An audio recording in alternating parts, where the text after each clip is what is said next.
Welcome to my channel. It's Matt, the garden and lawn care guy, and today we're going to level up your lawn.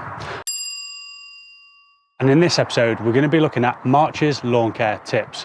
We're just about coming out of winter, the sun is starting to shine, and today we're going to get cracking with our spring lawn care tips. This is the first mow of the front lawn, and it was really getting super overgrown. You can see I haven't finished tidying up these edges yet, but I set the mower to the highest setting, and it's probably at least 4 inches or more than 100 mil. I'm going to have to break the 1/3 rule here, but I don't mind when it looks like this. Absolutely great results. First cut of the year, coming into March, and I've put nothing down on this lawn just yet. Let's go and take a look. Cats. The grass has been growing so long that maybe the cats have just started to do their bizzo in the lawn. You can see this grass is super nice. Still got a bit of the bad boy coming up. This is Poa. If you see these little seed heads there, yeah, we don't want that. But overall, look how thick this lawn is.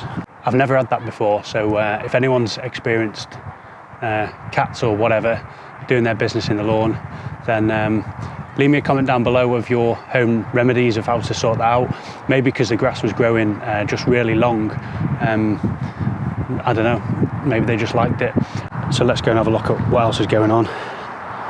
Still really nice green colour, thick grass.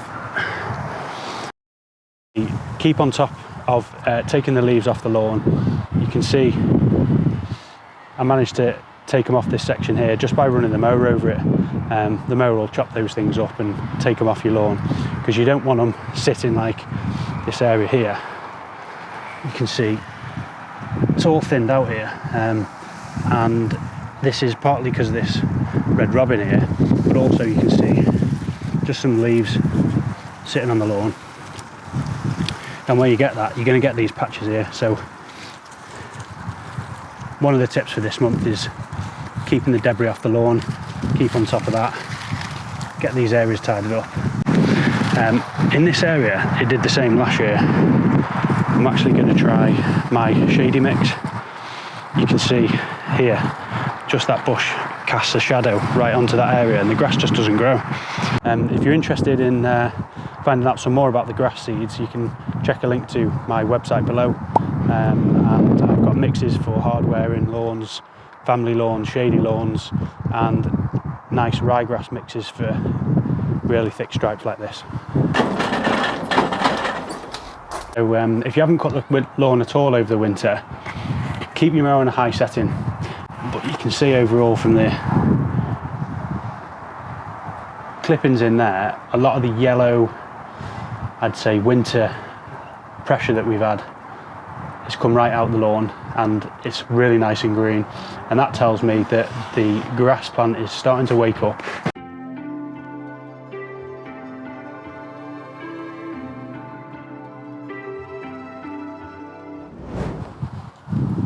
Just taking a look around the back lawn, the ground is a bit saturated at the moment. It's absolutely full of water.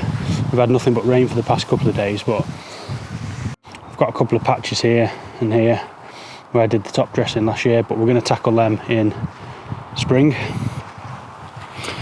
And I got this section along here where I killed it off because there were some weed grasses in there that I couldn't tackle. You might also start to see areas of, like, see this light patch here and this light area here. You can see here even a bigger bit of power that ended up in this little planter here, and this thing's an absolute beast. You'll see in the American market there's lots of different pre-emergents you can put down, but those chemicals are actually banned in the UK. So what my plan of attack for these type of weed grasses is going to be is try and pull out the ones that I can, like this. You can just put a small slit through the roots because they do have shallow root systems. Some of them will sort of die off over the summer if there's a lot of heat. But basically what the major plan for me is to dig them out, and I'm going to be dropping in some of the good seed that I've got either by overseeding or using my seed boxes. So in terms of repairing some of those patches, I'm going to be using some of my grass seed boxes, so come and have a look at those. I'm going to be using some of these just to fill in some of the spots that I've got in the lawn, and I've been given this Pro Plugger tool by Garden Imports, which I'm just going to stick that in there, take a plug out of there, take a plug out of the lawn and fill in some of the spots. If you're interested in one of these plug-in tools, I'll leave an affiliate link in the description below. I'm not going to cover this tool in a lot of depth for this month's video. It's not quite the right time to do that, and I'm probably going to cover that throughout my whole spring renovation plan. So if you're interested or planning any sort of spring work for renovating your lawn, I'm going to be covering how I'm tackling these type of weeds and improving the overall thickness of my lawn. So if you're interested in that, please give me a thumbs up. It really helps my channel, and consider subscribing so you don't miss out when I drop the next update out. Okay, so in this part of the video, I want to be taking you through all the different types of tools and steps you might need for scarification, aeration and overseeding. So first up, thinking about aeration. Generally, there's two main types of aeration. There are some other different types, but for the purpose of this video, I'm going to be covering the main two, which is hollow tine aeration and solid tine aeration. I've previously already created a video all about aeration, which I'll link in the card above if you're interested in checking that out. So first up is hollow tine aeration. Now, this involves pulling plugs out of the soil to remove thatch, help with compaction, and this can help improve the penetration of fertiliser and water into that soil bed. This is a manual tool, the Swardman fork aerator, which I'll leave an affiliate link for in the description below, and you just basically push this across the lawn and it pulls these little plugs out and ejects them out the front here. If you've got a slightly bigger area, that may not be suitable for you to use a manual method. You may have to rent a machine from a local rental company or get a professional lawn care company in to cover your area. The next method I want to talk to you about is solid tine aeration.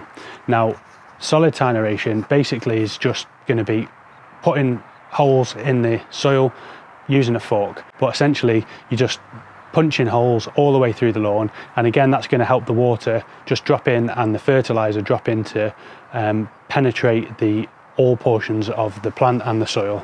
You can start to do aeration after the risk of frost has passed.